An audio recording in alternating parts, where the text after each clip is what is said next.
मुकदमा दर्ज कराने वाली महिला का कराया जाए डीएनए टेस्ट। आरोपी पक्ष ने डीएनए टेस्ट की उठाई मांग। बलात्कार का मुकदमा दर्ज होने के बाद आरोपी पक्ष के परिजन सैकड़ों ग्रामीणों के साथ न्याय की आस में पहुंचे एसएसपी ऑफिस।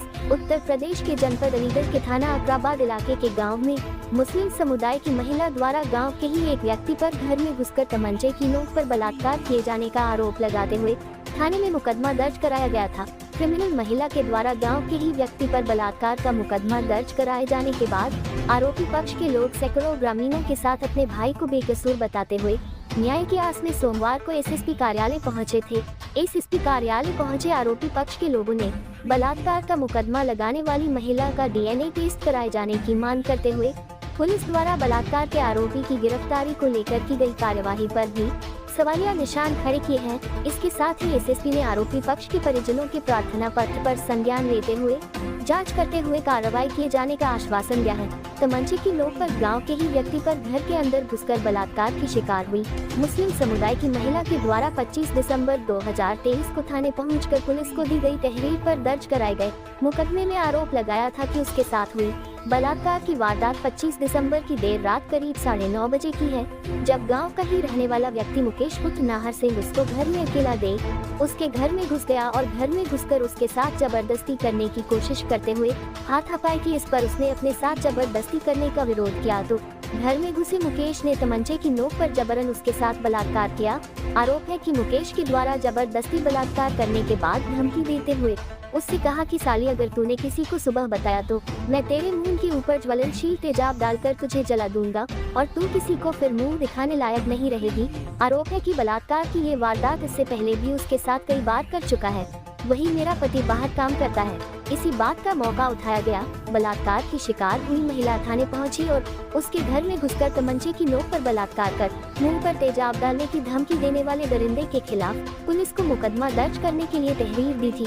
पुलिस ने बलात्कार की शिकार हुई महिला की तहरीर पर बलात्कार करने वाले आरोपी मुकेश के खिलाफ बलात्कार का मुकदमा दर्ज किया था। वहीं आरोपी युवक के भाई सतपाल सिंह ने बताया कि गांव के ही मुस्लिम समुदाय की एक महिला द्वारा उसके भाई मुकेश के ऊपर बलात्कार का अकराबाद थाने पर मुकदमा दर्ज कराया गया है, जबकि उसके भाई के ऊपर महिला द्वारा लगाया गया बलात्कार का इल्जाम बिल्कुल निराधार है। पुलिस द्वारा 25 दिसंबर की देर रात दर्ज की एफआईआर में 9:30 बजे का वक्त दर्शाया गया है। उस वक्त उसका भाई क्रिसमस डे के दिन 8:45 से लेकर 10 बजे तक रिश्तेदारों के घर बैठा हुआ था और घटना के 24 घंटे बाद 26 दिसंबर की देर रात 10:34 पर थाने पर एफआईआर दर्ज होती है। लेकिन पुलिस ने एफआईआर दर्ज होने से पहले ही 12:20 आरोपी की गिरफ्तारी दिखाई है। पुलिस द्वारा उसके भाई की गिरफ्तारी की सूचना पर आरोपी पक्ष के लोग थाने पहुंचे और पुलिस द्वारा उसके भाई को लेकर की गई कार्रवाई को पढ़ाया गया तो पुलिस द्वारा की गई कार्रवाई में लिखा गया था कि उसके आरोपी भाई को सीहोर बम्बे से भागते हुए पकड़ा गया है, जबकि 2 बजे से लेकर 3 के बीच में आरोपी भाई ने गाँव के करीब आधा दर्जन लोगों के साथ पुलिस चौकी पर पेश होते हुए खुद गिरफ्तारी दी गई थी। पुलिस द्वारा दिखाई गई गिरफ्तारी पर परिवार के लोगों ने नाराजगी जताई। बलात्कार का आरोप लगाने वाली महिला का पूरा परिवार आपराधिक प्रवृत्ति का है और उसका पति हत्या के आरोप में जमानत पर बाहर है। महिला के द्वारा उसके भाई के ऊपर बलात्कार का झूठा आरोप लगाया है। वहीं इस महिला के द्वारा इस मामले से पहले भी एक व्यक्ति के ऊपर बलात्कार का मुकदमा दर्ज कराकर रुपए लेकर समझौता किया गया था। पुरानी रंजिश के चलते गांव का ही महेश चौधरी बलात्कार का मुकदमा लिखने वाली मुस्लिम महिला के साथ मिली भगत कर गांव के भीतर सांप्रदायिकता फैलाए जाने की कोशिश की जा रही झूठी रेप के आरोप में फंसाकर गांव के अंदर सांप्रदायिकता फैलाने वाले लोगों के खिलाफ पुलिस द्वारा जांच कार्यवाही की जाए।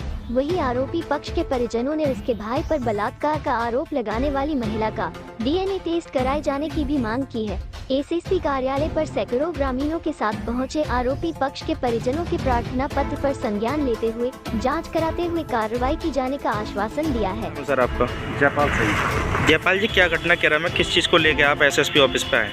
ये केस जल्लूपुर से होता है, अकराबाद थाने से फरीदपुर गांव का। वहाँ पर एक हमारी दूसरे समाज की महिला है जिसका नाम है जुबैदा बेगम, और उसने हमारे भाई के ऊपर अभी एक इल्ज़ाम लगाया बलात्कार का, और जो इल्ज़ाम लगाया है उसके अंदर जो सरासर गलत है। वो इसलिए क्योंकि जब 25 तारीख की घटना दिखाई है रात के 9 से 9:30 बजे के बीच की, उस टाइम पे मेरा भाई हमारे रिश्तेदार के घर पे डिनर पे बैठा हुआ था, जो कि क्रिसमस डे वाले दिन की बात है, और वो 10 बजे तक 8:45 से 10 बजे तक वहीं बैठा हुआ था। दूसरी बात, जो मेरा नेबर का घर है जिनका नाम सुनील कुमार है, उनकी दूरी हमारे घर से सिर्फ 15 मीटर की है, जबकि इस औरत ने जिसने इल्ज़ाम लगाया है उस घर की दूरी कम से कम 400 मीटर से ज़्यादा की है। उसके बाद ये FIR लिखे आते हैं 26 तारीख को रात को 10:34 24 घंटे बाद, जबकि मेरे भाई को पकड़ दिखाते हैं 26 तारीख को 12:20 पर, यानी कि FIR से पहले मेरे भाई की गिरफ्तारी की गई है। 10:34 के बाद अब क्या होता है, अगले दिन जब इन्होंने अखबार में निकाला उसमें मेरे भाई की छवि ख़राब की गई सरासर इस तरीके से कि भी उसने बलात्कार किया है। अगले दिन जब हमने वहाँ पे बात की तो पुलिस वालों को जब मैंने डिटेल पढ़ी तो FIR के अंदर ये लिखा गया है कि इस इंसान को सीहोर बम्बा पुलिस से भागते हुए पकड़ा गया, जबकि मेरा भाई 2:75 से 3 बजे के बीच में पनेटी चौकी पे गांव के 6 आदमियों के साथ खुद जाके वहाँ पर पेश हुआ है। अब पुलिस वाले ने बोला है कि इसको 12:20 पर पकड़ा गया, जो कि बिल्कुल गलत है। सारे बयान से पुलिस ने भी गलत दिए। दूसरा, ये जो औरत है इसका क्रिमिनल रिकॉर्ड है, क्रिमिनल इमेज पूरे परिवार की है। इसका हस्बैंड मर्डर के केस में बंद था, अभी बेल पे बाहर है। और इस औरत ने जिसने मेरे भाई पे आज इल्ज़ाम लगाया अभी 25 तारीख को, वही औरत ने हमारे पास के गांव के एक व्यक्ति पर इस तरीका आरोप और भी लगाया था, जिसके अंदर कॉम्प्रोमाइज़ किया था पैसे लेने के बाद। तो मेरा सिर्फ एक लोगों से प्रार्थना है कि हमारे गांव के अंदर कुछ लोग, जिसमें नाम लेना चाहूँगा स्पष्ट शब्दों में, महेश चौधरी, जो कि हमारे घर के सामने रहता है, वो आदमी हमारे मुसलमान भाइयों का, जिनका हमारे तरफ पूरा पक्ष है, जो हमारे भाई के हैं, जो हमारे भाई हैं, उनको मिलवाकर और उस औरत को मिलवाकर गांव के अंदर सांप्रदायिकता फैलाने की कोशिश की जा रही है। तो मैं यहाँ पर सिर्फ इसी दरख्वास्त को लेकर आया हूँ यहाँ पर, ताकि पुलिस इस पर कार्रवाई करे, किसी भी तरीके की सांप्रदायिकता गांव में ना फैले, भाईचारा बना रहे, और जो इसके अंदर इन्वॉल्व है षड्यंत्र के अंदर, उनके खिलाफ सख्त कार्रवाई की जाए। जब तक कार्रवाई नहीं होगी, ये समाज के अंदर हमारे पास ये चीज़ें चलती रहेंगी। हमारे घर के हमारे भाई और बहनें, जो हमारे भाई लोग हैं, हमारे चाचा ताऊ, वो इन झूठे केसों में फंसाते जाते रहेंगे। आखिर कोई रंजिश का मामला नज़र आ रहा है? रंजिश का मामला नज़र आ रहा है, क्योंकि मेरे भाई को दुकान राशन की अलॉट हुई थी यहाँ पर 2020 के अंदर, जिसके बाद महेश चौधरी थोड़ी दुश्मनी शुरू हो गई थी। उसके बाद महेश चौधरी ने अप्रैल 2023 के अंदर एक एप्लीकेशन लगाई थी राशन दफ्तर के अंदर, विभाग के अंदर, कि भाई हमारे को गांव वालों को सामान सही से नहीं दिया जाता है, और हमारे गांव के लोग जब राशन ले जाते हैं उनसे मारपीट किया जाते हैं, उनको गाली दी जाती है। ये बोलकर एप्लीकेशन करवाई और करीब 29 लोगों के उन्होंने शपथ पत्र डलवाए फर्जी। उसके बाद मेरे भाई ने अकेले ने पूरी प्रशासन से लड़ाई लड़ी। उसके बाद री इन्वेस्टिगेशन की एप्लीकेशन डाली, री इन्वेस्टिगेशन हुआ। री इन्वेस्टिगेशन के अंदर ये निकल के आया कि गांव के अंदर एक इंस्पेक्टर जाता है, वो चेक करता है और सारे गांव के बयान आते हैं, और वहाँ पे मेरा भाई निष्पक्ष पाया जाता है। और वो लोग जिन्होंने 29 लोगों ने दिए थे, उनमें से कम 20 लोगों ने दोबारा से बयान दिए एफिडेविट के साथ में कि हमको झूठे तरीके से गाँव को, जो गाँव के लोग अनपढ़ होते हैं थोड़े बेचारे, उनको बहकाकर उनको कुछ भी लिखवाया, साइन करवाया, अंगूठा निशान लगवाई, और मेरे भाई के खिलाफ में वो केस दर्ज करवा दिया। बाद में इन्वेस्टिगेशन में जब अधिकारियों को पता लगा कि गलत है, तो उसके बाद वही दुकान दोबारा से अधिकारी ने बहाल की गई, बाइज्जत बहाल हुई। उसके बाद ये जो लोग हैं, जो अब गैंग बन गया, उन लोगों कुछ लोग हैं वहाँ पे गांव के अंदर महेश चौधरी के साथ में, उन लोगों ने मिल के ये साजिश रची है, और जो कि सरासर गलत है। क्योंकि घटना वाले दिन मेरा भाई जेवर में था, जेवर के साथ 2 लड़के गए थे मेरे गाँव के लोग, और उन्होंने वहाँ से निकले हैं, फिर एक चौकी पर भी गए हैं जो कि रास्ते में पड़ती है अलीगढ़ के अंदर, फिर अलीगढ़ में उन्होंने तेल डलवाया गाड़ी के अंदर, बाइक के अंदर।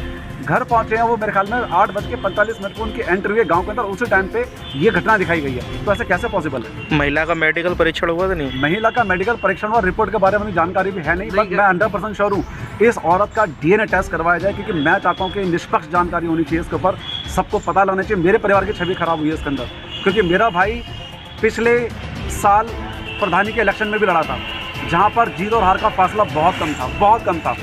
उसकी भी रंजिश इसके अंदर निकाली जा रही है। SSP साहब से आपकी मुलाकात हुई है, क्या आश्वासन दिया? SSP साहब से हमारी मुलाकात हुई है, और उनके अंदर भी उन्होंने ये बोला है कि भाई ठीक है, हम इस पर कार्रवाई करने की कोशिश करेंगे, और उन्होंने कुछ नोटिफिकेशन लिखी है हमारी एप्लीकेशन के ऊपर। अभी वो कार्रवाई कैसे हुई, क्या होगी, इसकी मुझे जानकारी नहीं है। कितने लोग आए हैं आपके साथ? मेरे साथ से करीब 100 लोग हैं, 100 आदमी है, कम से 50 महिलाएं हैं, जो कि 50 महिला DM ऑफिस जा चुकी हैं, और अभी क्योंकि थोड़ा सा लेट हो गया तो भी आपको शायद लोग कम दिखाई दे रहे हैं।